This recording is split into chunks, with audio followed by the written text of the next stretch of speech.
একটা কথা বলি শোনো কানে কানে। কি হয়েছে? সামনে এসো, সামনে এসো, সামনে এলে বলবো। না কি হয়েছে বল। আরে আরে একটু সামনে এসো না।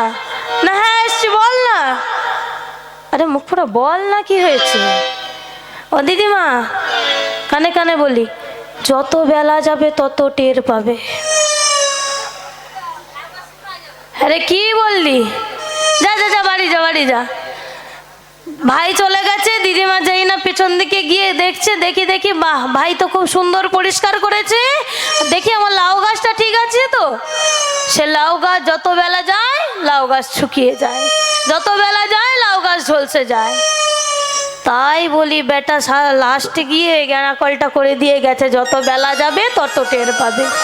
আমাদের জীবনেও তদ্রূপ, জীবনের সময়টা যদি চলে যায় আর আমরা ঘুরে পাবো না। সবাই মিলে বাহু তুলে হরি বল, হরি বল, হরি বল। হরে কৃষ্ণ হরে কৃষ্ণ কৃষ্ণ কৃষ্ণ হরে হরে, হরে রাম রাম রাম রাম হরে হরে।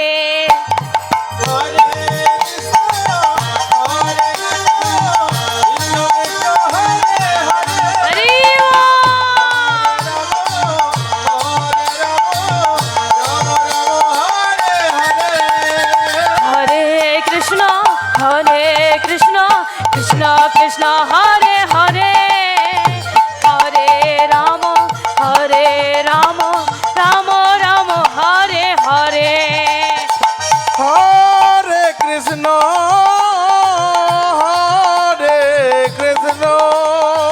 কৃষ্ণ কৃষ্ণ হরে হরে, হরে রাম সবাই মিলে বাহু তুলে। হরে রাম রাম রাম হরে হরে।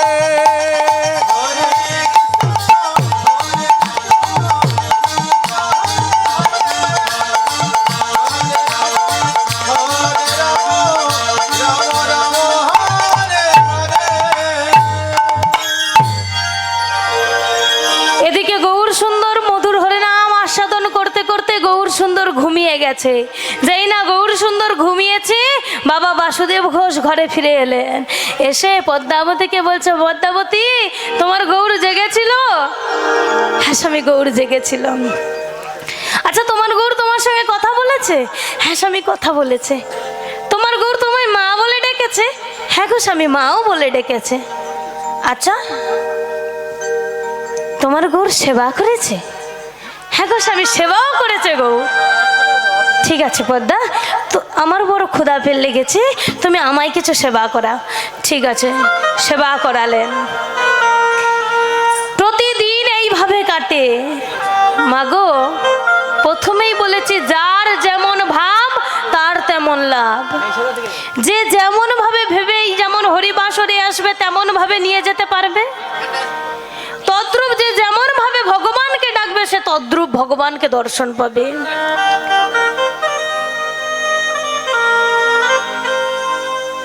প্রতিদিন বাসুদেব ঘোষ প্রতিদিন চলে যায়, গৌর সুন্দর জেগে উঠে বসে। আবার যখন বাসুদেব ঘোষের আসার সময় হয় গৌর সুন্দর ঘুমিয়ে পড়ে। প্রতিদিন এইভাবে চলে। হঠাৎ একদিন পদ্মাবতী স্বামী যাই না বাইরে বেরিয়ে যাচ্ছে, স্বামীকে বলছো স্বামী ফেরার পথে আমার গৌরের জন্য কিছু ফল মিষ্টান্ন নিয়ে আসো। ঠিক আছে পদ্মা নিয়ে আসবো। মনে মনে চিন্তা করছে মাটির গৌর আমার ফল সেবা করে। মনে বাসনা কিরকম, মাটির গৌর আমার ফল সেবা করে। আর ভাব সেরকম বলছে মাটির গৌর কেমন ফল সেবা করে আমি দেখি। ঘরে ফেরার সময় ফল মিষ্টান্ন নিয়ে এলেন, নিয়ে এসে পদ্মাবতীর হাতে তুলে দিলেন। পরের দিন প্রাতকালে দধিদুগ্ধ যখন বিক্রয় করতে যাবে বলে তৈরি হয়েছে, তখন দধিদুগ্ধর ভাণ্ড নিয়ে ঘর থেকে বেরিয়ে গেলেন। বেরিয়ে গিয়ে পথের মোড়ের মাথায় ছেলে মেয়েদের মধ্যে দধিদুগ্ধ বিলিয়ে দিলেন। বিলিয়ে দিয়ে দূরে এক পিপুল বৃক্ষের ওপর উঠে বসে রইলেন। দেখি আজ কেমন করে মাটির গৌর ফল সেবা করে তা আজ আমি দেখব। পিপুল বৃক্ষের উপর উঠে বসে রইলেন, আর এদিকে ভগবান কি করলেন? অন্তরে জামি ভগবান অন্তরে জানিলা,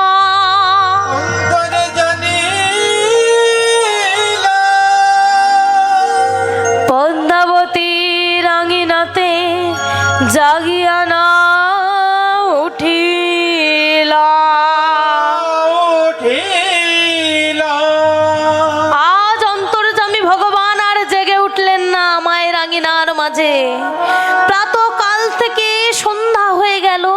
সন্ধ্যার সময় বাসুদেব ঘোষ আস্তে আস্তে গাছ থেকে নিচে নেমে এসে পদ্মাকে জিজ্ঞাসা করছে, পদ্মা, তোমার গৌর আজ জাগেনি? না স্বামী জাগেনি। আচ্ছা, গৌর তোমায় মাও বলে ডাকেনি? না স্বামী ডাকেনি। তোমার গৌর আজ কিছু সেবাও করেনি? না গো স্বামী, সেবাও করেনি। আচ্ছা পদ্মা, তোমার গৌর তোমায় মা বলে ডাকে? হ্যাঁ গো স্বামী, মা বলে ডাকে তো। তোমার গৌর তোমায় মা বলে? হ্যাঁ স্বামী, ডাকে। তোমার গৌর বড় অভিমানী, তোমার গৌর বড় অহংকারী, তোমাকে তো মা বলে ডাকে, আমাকে তো কই কোথাও বাবা বলে ডাকে না। ও স্বামী, তুমি কষ্ট পেও না, কাল যখন গৌর জেগে উঠবে গৌরকে জিজ্ঞাসা করব আমাকে কেন বাবা বলে ডাকে না, তোমায় কেন বাবা বলে ডাকে না, তা আমি গৌর উঠলে জিজ্ঞাসা করব। পরের দিন প্রাতঃকাল হইতেই দধি দুগ্ধর ভাণ্ড নিয়ে বাসুদেব ঘোষ বেরিয়ে গেছে, আর গৌর সুন্দর জেগে উঠে বসেছে। মা হাত মুখ ধুয়ে দিয়ে তাড়াতাড়ি সেবা করিয়ে গৌর সুন্দরের হাত মুখটা মুছিয়ে দিয়ে জিজ্ঞাসা করছে, হ্যাঁ রে গৌর, তুই তো আমায় মা বলে ডাকিস, কিন্তু বলতো বাবা, তুই কেন তোর বাবাকে বাবা বলে ডাকিস না? ওমা, একথা তোমায় কে বলেছে? বাবা, তোর বাবা বলেছে তুই নাকি বড় অভিমানী, তুই নাকি বড় অহংকারী, তাই তো তুই আমায় মা বলে ডাকিস, কিন্তু তোর বাবাকে বাবা বলে ডাকিস না। ওমা, বাবা বলেছে আমি অভিমানী, বাবা বলেছে আমি অহংকারী? শোনো মা, মাগো একটা কথা বলি, বাবা প্রতিদিন আসে, প্রতিদিন এসে কি জিজ্ঞাসা করে, তোমার গৌর সেবা করেছে? তোমার গৌর আজ তোমায় মা বলে ডেকেছে? তোমার গৌর আজ কিছু সেবা করেছিল? তোমার গৌর আজ জেগেছিল? মা বারে বার যখন ঘরে ফিরে আসে, এসে একটাই কথা জিজ্ঞাসা করে, তোমার গৌর? একবারও তো কোনোদিন বলে নাই যে আমার গৌর আজ জেগেছিল কিনা, আমার গৌর আজ সেবা করেছে কিনা, আমার গৌর আজ তোমায় মা বলে ডেকেছে কিনা। মাগো, এই জগতে যে প্রত্যেকটি জীবের দ্বারের বাইরে আমি দাঁড়িয়ে থাকি মা, কেউ যে আমায় আদর করে ডাকে না, তাই তো আমি কারো ঘরের মধ্যে প্রবেশ করি না মা, আমায় যে কেউ আদর করে ডাকে না। ঠিক আছে বাবা, কাঁদিস না বাবা, ঠিক আছে, তোর বাবা এলে আমি বলে দেব। গৌর সুন্দর ঘুমিয়ে গেছে। বাবা ঘরে ফিরতেই জিজ্ঞাসা করছে, ও পদ্মা, গৌর বলেছে? হ্যাঁ স্বামী বলেছে। তুমি কোনোদিন গৌরকে আমার বলে ডাকো না বলে গৌর তোমায় কোনোদিন বাবা বলে ডাকে না। যেই না পদ্মাবতী জ্ঞান চক্ষু প্রদান করলো, চিৎকার করে ডেকে উঠলো, আমার গৌর, আমার গৌর। গৌর সুন্দর কোথায় ছিল? ছুটে এসে বাবার গলাখানি জড়িয়ে ধরে বলছে, বাবা, আমার বাবা, আমার বাবা, আমার বাবা, বাবা। প্রতিদিন এবার থেকে এমন করে চলে, প্রতিদিন এবার থেকে বাসুদেব ঘোষ স্নান সেরে গৌর সুন্দরকে জাগিয়ে গৌর সুন্দরের সেবা দিয়ে তার শৃঙ্গার করে তারপর দধিদুগ্ধ বিক্রয় করতে যায়। প্রতিদিন খুব সুখেই দিন কাটছিল। ভগবান তো বলেইছেন, যে করে আমার আশ আমি করি তার সর্বনাশ, যদি না ছাড়ে আমার পাশ আমি হই তার দাসের অনুদাস। ভগবান তো আবার বলেইছে, তাই ভগবান কি করলেন, 10 মাস 10 দিন পর মা পদ্মাবতীকে অন্তঃসত্ত্বা করলেন। 10 মাস 10 দিন পর পদ্মাবতী এক পুত্র সন্তানের জন্ম দিল। নাম রাখলো কি, শ্যাম সুন্দর। গৌর সুন্দর আর শ্যাম সুন্দরকে নিয়ে বাবা মা সুখেই দিন কাটাচ্ছিল। গৌর সুন্দরের যখন 12 বছর বয়স, শ্যাম সুন্দরের তখন 8 বছর বয়স। দুজনে খুব সুখেই দিন কাটাচ্ছে। আজ মা কি করেছে, গৌর সুন্দরের পাতে কিছুটা ফল দিয়েছে আর শ্যাম সুন্দরের পাতে কিছুটা ফল দিয়েছে, দুজনকে সেবা করতে বসিয়েছে। আজ এদিকে পরমাত্মা গোবিন্দ কি করলেন, ভক্তকে পরীক্ষা করবেন বলে ভাই শ্যাম সুন্দরের পাতে যে ফলটুকু দিয়েছে তার থেকে খানিকটা ফল নিয়ে নিজের পাতে তুলে নিয়েছে, নিজের পাতে তুলে নিয়েছে। আর এদিকে ছোট ভাই শ্যাম সুন্দর চিৎকার করে মাকে ডাকছে, ও মা, মা দেখবে এসো, দাদা কেমন আমার পাত থেকে ফল তুলে নিয়েছে, মা, ও মা। মা তাড়াতাড়ি করে এসে বলছে, গৌর তুই আমার ছেলের পাত থেকে ফল তুলেছিস? মা, তুই আমার ছেলের পাত থেকে ফল তুললি? মা, আমি কি তোমার নয়? না, তুই আমার নয়। তুই আমার শ্যাম সুন্দরের পাত থেকে ফল তুললি? তুই জানিস তোর বাবা তোকে রাস্তা থেকে কুড়িয়ে এনেছিল, তুই তো আমার ছেলে নস।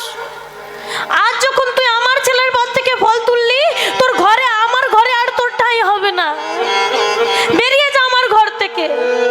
ও মা, মা এ কথা বলো না মা, তুমি আর বাবা ছাড়া এই জগতে আমার কে বা আছে বলো? গৌর আমার ঘর থেকে বেরিয়ে যা। মা, আমি তো বারে বারে বলি মা, যে আমায় চাই আমি যে তারে চাই, যে আমায় না চাই তারে আমি না চাই। মা, আজ যখন তুমি আমায় চাও না, আমি আর তোমার ঘরে থাকবো না। জননীর চরণে প্রণাম জানিয়ে গৌর সুন্দর আমার চিরতরে ঘর ছেড়ে চলে গেলেন।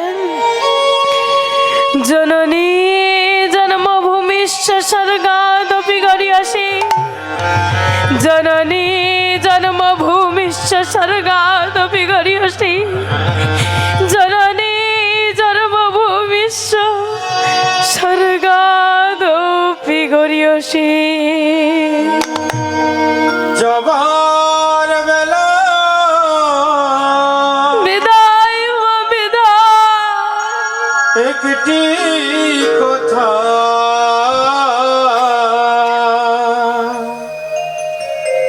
জবার বেলা একটি কথা শুধু বলে যা,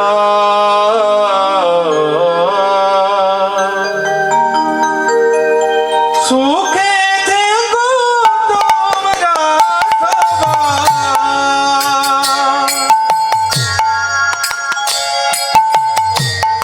আমি চলে যাই, সুখে থেকো তোমরা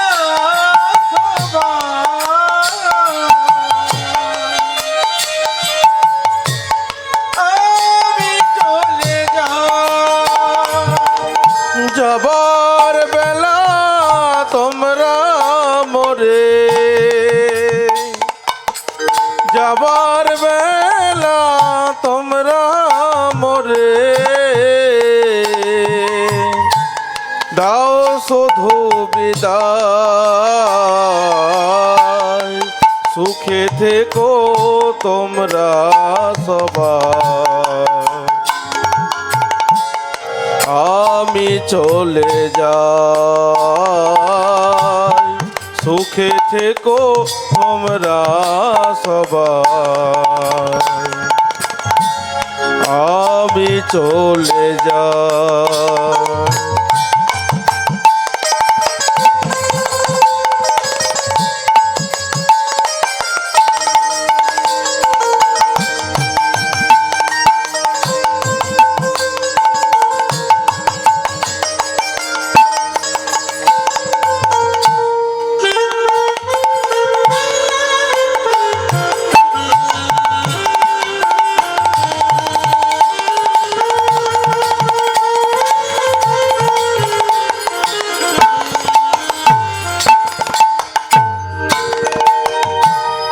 যেদিন আমি থাকব না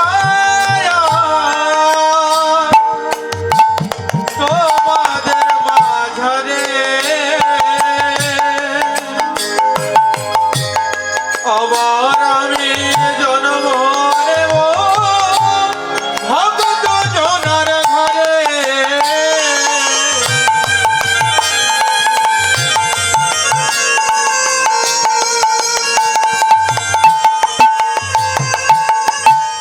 যেদিন আমি থাকব নয়া তোমাদের মাঝারে,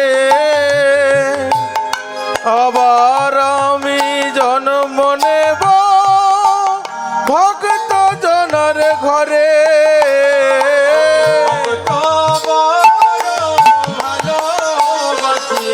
ভক্ত বড় ভালোবাসে, তাই তো চলে যায়। সুখে থেকো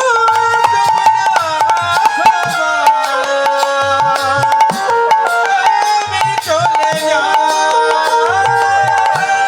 সুখে থেকো আমি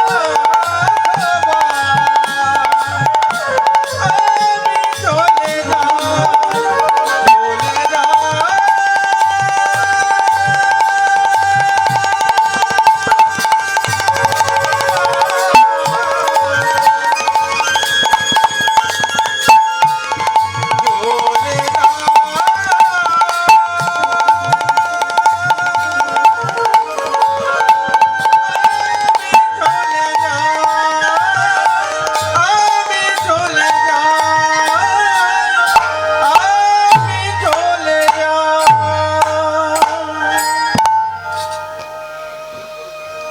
জননীর চরণে প্রণাম জানিয়ে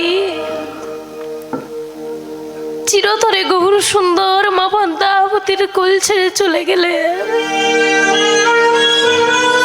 যেই না পদ্মাবতী চলে গেছে,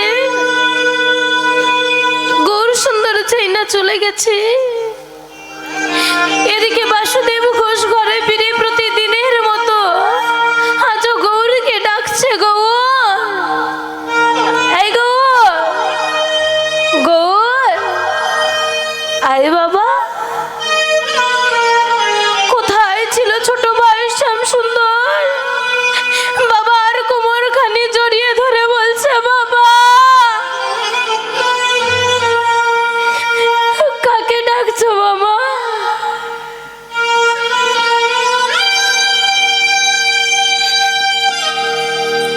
দাদাজি ঘরে নেই বাবা, দাদাজি বাড়ি ছেড়ে চলে গেছে বাবা। দাদাকে যে মা ঘর থেকে বাইরে বের করে দিয়েছে। কি বললি পদ্মা? তুমি আমার গৌরকে ঘর থেকে বাইরে বের করে দিয়েছো? ও গো পদ্মা, তুমি জানো, তুমি জানো আমার গৌর আমার কাছে কি ছিল? পদ্মা, যে কথা তোমায় আমি এতদিন বলিনি, আজ শোনো পদ্মা। যেদিন সন্তান সন্তান বলে হানি ভাই বলে ধুলার মধ্যে গড়াগড়ি যাচ্ছিলে, সেদিন এক মাটির পুতুল এনে তোমার হাতে তুলে দিয়েছিলাম,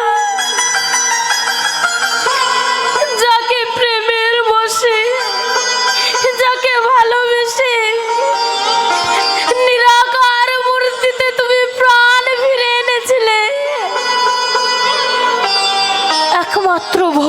জন্য। সেই নিমাইকে কাছে পেয়ে তুমি ঘর থেকে বের করে দিলে। শোনো পান্তা, যে ঘরে আমার নিমাই থাকে না, যে ঘরে আমার গৌর থাকে না, সে ঘরে আমি আর রইব না। আমিও বিদায় নিলাম পদ্মা, বিদায় পদ্মা বিদায়। খুঁজিতে তোমায় আমি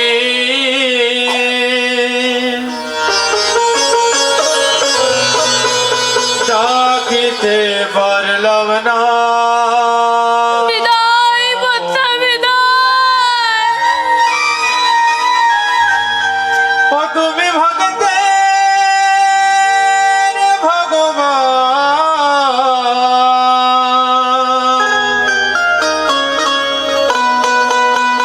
তুমি ভক্তের কৃপাময়।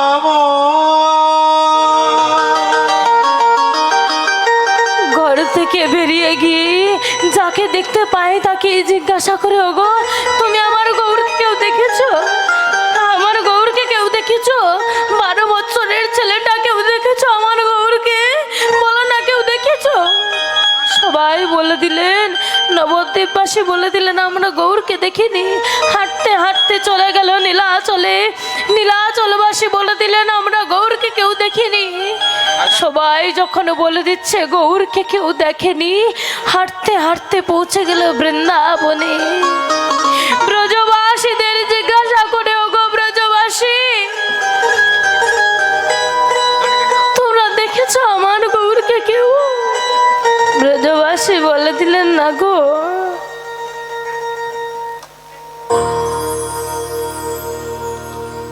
তোমার গৌরকে আমি দেখিনি, আমরা কেউ দেখিনি।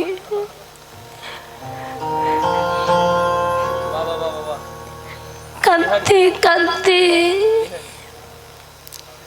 দক্ষিণ দিশায় হাঁটতে লাগলো।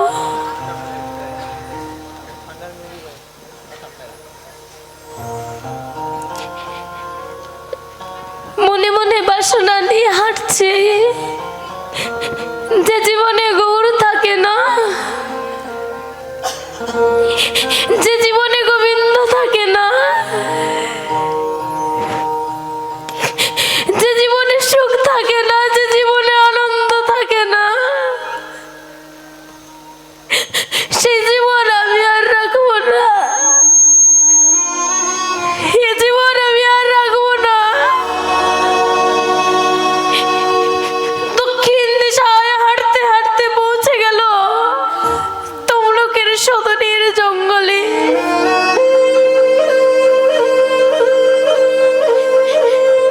তমলুকের সদনের জঙ্গলে পৌঁছে চিন্তা করছে জীবন আমি আর রাখবো না। নিজের হাতে মাটি খুলতে লাগলো। মাটি খুলে নিজেকে অর্ধেক সমাধিস্থ করেছে।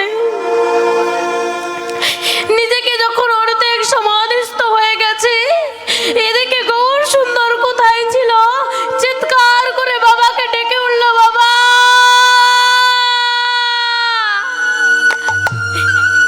বাবা বাবা। ছুটে গিয়ে বাবার গলাখানি জড়িয়ে ধরে বলছে, বাবা তুমি কি করছিলে বাবা? এই তো আমি তোমার গৌর বাবা, এই তো আমি তোমার গৌর। গৌর আমায় ছেড়ে আর কোনোদিন যাবে না তো গৌর? আমায় ছেড়ে আর কখনো যাবে না তো? বল না গৌর, আর কোনোদিন যাবে না তো? না বাবা না, আমি তোমায় ছেড়ে আর কোনোদিন কোথাও যাব না। বাবাকে সমাধি থেকে বাইরে বের করে আনি সদনের জঙ্গলে তাঁবু করে থাকতে শুরু করলেন। আস্তে আস্তে দিন কাটছে। বাসুদেব ঘোষের যখন শরীর অসুস্থ হয়ে পড়েছে, আজ গৌর সুন্দরকে বলছে, বাবা গো আর বোধহয় আমি বেশিক্ষণ থাকবো না বাবা। এই শেষের সময় তোর শ্রীবদনে আমায় একটু শেষবারের মতো আমায় একটু হরে নাও আস্বাদন করা বাবা। ঠিক আছে বাবা, আমি করাচ্ছি। করতালি দিয়ে বাবার জন্য হরি নাম করছে, বাবা বাসুদেব ঘোষের জন্য। হরে কৃষ্ণ হরে কৃষ্ণ কৃষ্ণ কৃষ্ণ হরে হরে হরে রাম রাম রাম হরে হরে। হরে কৃষ্ণ হরে কৃষ্ণ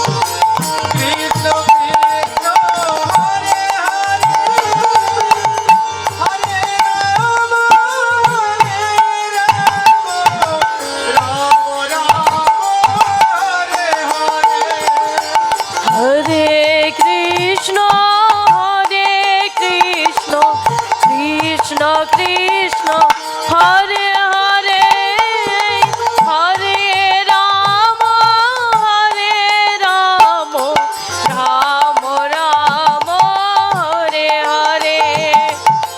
হরে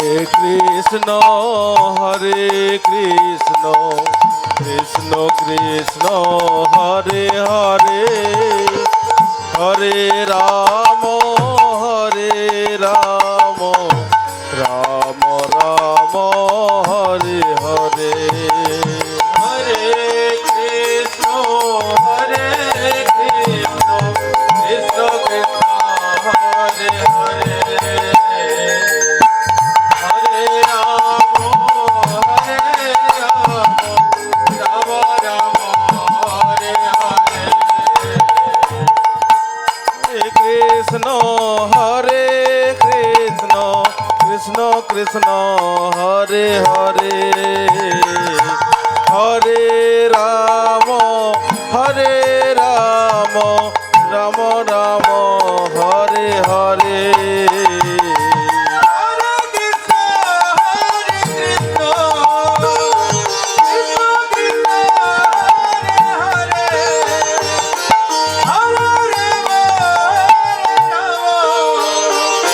রাম হরে কৃষ্ণ কৃষ্ণ কৃষ্ণ কৃষ্ণ হরে হরে হরে রাম রাম রাম হরে হরে। হরে কৃষ্ণ হরে নিতাই গৌর প্রেমানন্দে হরি বল হরি বল হরি বল।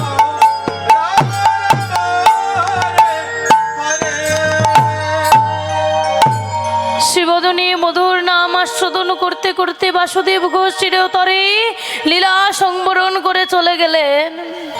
ভগবান যেহেতু আজ পুত্র হয়েছে, ভগবান আমার নিজ হস্তে পিতার শেষকৃত্য করলেন। নিজ হাতে পিতার দেহটিকে নিয়ে গিয়ে সমাধিস্থ করলেন। সমাধিস্থ করে সমাধির চারপাশে বকুল গাছের বেড়া দিয়ে দিলেন এবং সমাধির ওপর একটি বকুল বৃক্ষ রোপণ করলেন। সেই বকুল বৃক্ষর নাম অনুসারে বর্তমান নাম হয়েছে তমলুকের বকুল বাড়ি, নরপোতা নামে পরিচিত। মাগো, আপনাদের এইখান থেকে অনেক সামনে, আপনারা অনেকে দর্শন করেছেন। আপনাদের মতো ভক্তবৃন্দ চরণস্থানে জানাই শতকোটি প্রণাম। আর যারা দর্শন করেননি একবার গিয়ে দর্শন করে আসবেন যে ভগবান নিজে কেমন করে নিজের পিতার শেষকৃত্য করেছে। সেই বাসুদেব ঘোষের সে পাঠ একবার গিয়ে দর্শন করে আসবেন। প্রতি বছর মহাপ্রভুর মন্দিরে প্রতি বছর বিরাট বড় করে অনুষ্ঠান হয়, 7 দিন 8 দিন ধরে চলে ভাগবত সপ্তাহ হারে। একবার গিয়ে দর্শন করে আসবেন। ভগবান আমার নিজ হাতে বাসুদেব ঘোষের শেষকৃত্য করলেন। সেই বকুল গাছের নাম অনুসারে বর্তমান নাম আছে বকুল বাড়ি, নরপোতা নামে পরিচিত। ভগবান যেমন করে ভক্তের মনোবাসনা পূর্ণ করলেন, ভগবানের কাছে এতটুকু জানাই, প্রভু গো, যেদিন আমাদের শেষ দিন আসবে তুমি যেন এই বাসুদেব ঘোষের মতো আমাদেরকেও তোমার চরণ থানে একটু স্থায়ী দিও।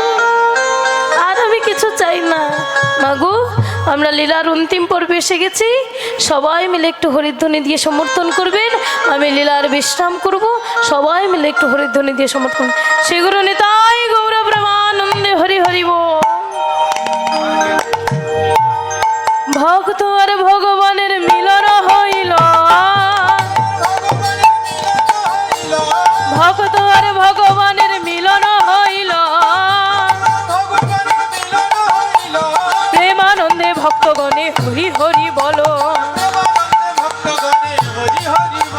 প্রেমানন্দে ভক্তগণে হরি হরি বলো। স্বর্গেতে দ্বন্দ্ব বিবাদে নাচে দেবগণ, স্বর্গেতে দ্বন্দ্ব বিবাদে নাচে দেবগণ,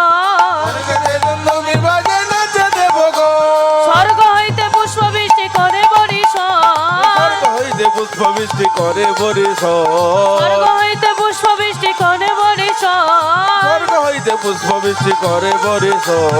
এইখানে রহিল আমার লীলার মাধুরী, এইখানে রহিল আমার লীলার মাধুরী, এইখানে রহিল আমার লীলার মাধুরী, এইখানে রহিল আমার লীলার মাধুরী। প্রেমানন্দে ভক্তগণে বলো হরি হরি, প্রেমানন্দে ভক্তগণে বলো হরি হরি, প্রেমানন্দে ভক্তগণে বলো হরি হরি। প্রেমানন্দে ভক্তগণে বলো হরি হরি। নিতাই গৌর হরি বল, নিত্যানন্দের বল, শ্রী অদ্বৈতের বল, শ্রীবাস গদাধরের বল।